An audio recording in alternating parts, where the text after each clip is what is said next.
today, what we're going to do is we're going to just dive into the world of storytelling and the world of story coaching and really discover the power of storytelling, and particularly in the context of coaching and in the context of business, and of course in the context of your coaching business.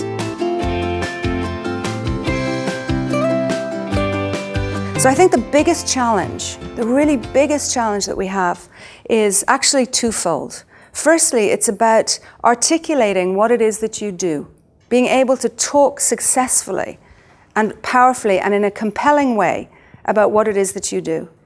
And secondly, being able to differentiate you from everybody else who does the same thing, right?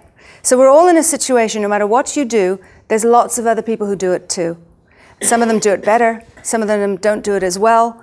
Everybody does it slightly differently. But the question is, how are you different and how can you differentiate yourself so that people know to hire you rather than somebody else? How do you as an organization differentiate yourself? How do you within your organization make sure that you are differentiated in terms of what you can offer and the value you can give?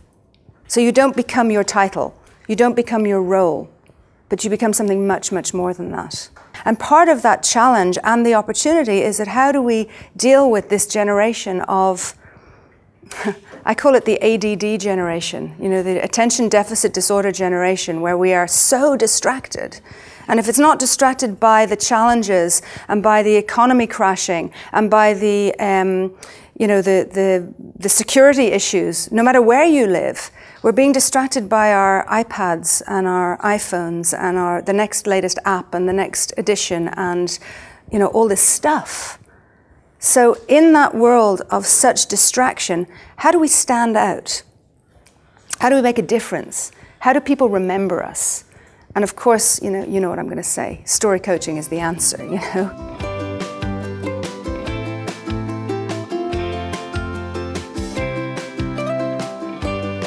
Everybody understands stories.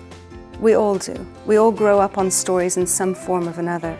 And the truth is that stories derive of every culture and every language. And I think if you go back, originally we're talking about the tribes, you know, sitting around the fire at the end of the day, entertaining each other, explaining what we did, passing on the time of day, you know. But it was much more than that.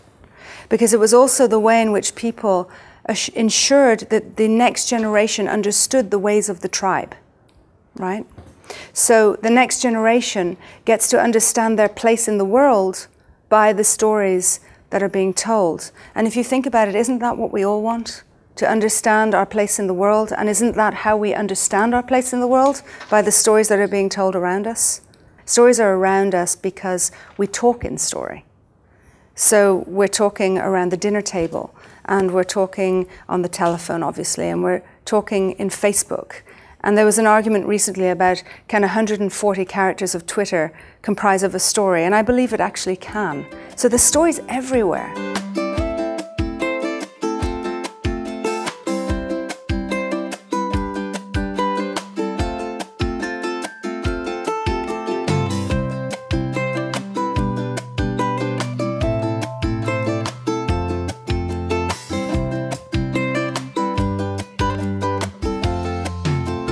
So I found myself telling stories, and then I began to notice that every time I told a story, something happened. People became more engaged.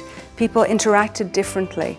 They were even communicating differently, and most importantly, they were learning more.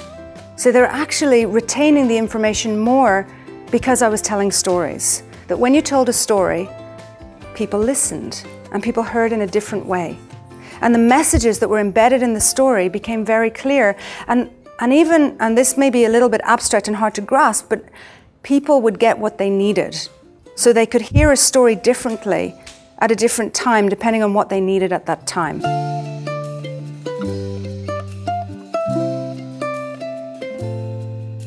I actually think there's a lot of truth in stories, and for a coach, being able to hone in on people's stories, being able to understand the stories people tell, and being able to tell in stories to motivate and engage and inspire people is really, it's really amazing. And what I'm trying to prove here is that our intensely personal stories are not personal at all, they're universal. And this is really, really important to understand why story works. The connection between the personal story and the universal story means two things. Firstly, when you share a personal story, you're going to connect with people because it's a universal truth. The more we connect with a universal truth and universal experience so that people can connect with us and relate to us. We know how to create this for other people. We've just got to key into our own experience. It's kind of like the skills behind coaching.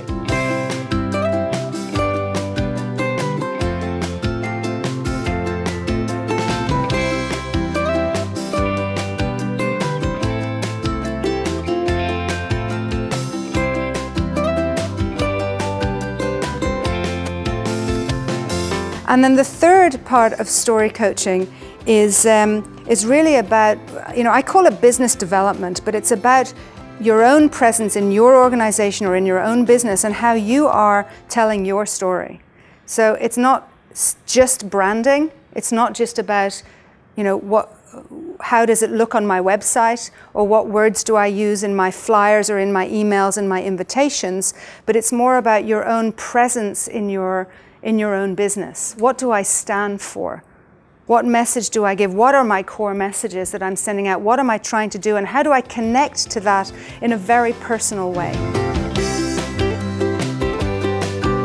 But the one thing that people always trust is an authentic story. You can spot authenticity a mile away. We know when somebody's being authentic. We know when they're telling a real story. And that builds trust. That takes some guts sometimes. It's not easy to show up with yourself, truthfully, authentically in that space. And it feels risky sometimes, and it feels exposing sometimes. But when you can do it, it makes the world of difference. It was fun, right? it was interesting. It's fascinating to be able to share and hear a new perspective. It opens up so much possibility, and it gives hope. And it gives real, not just hope, but it actually gives real tactics and real ways to move forward.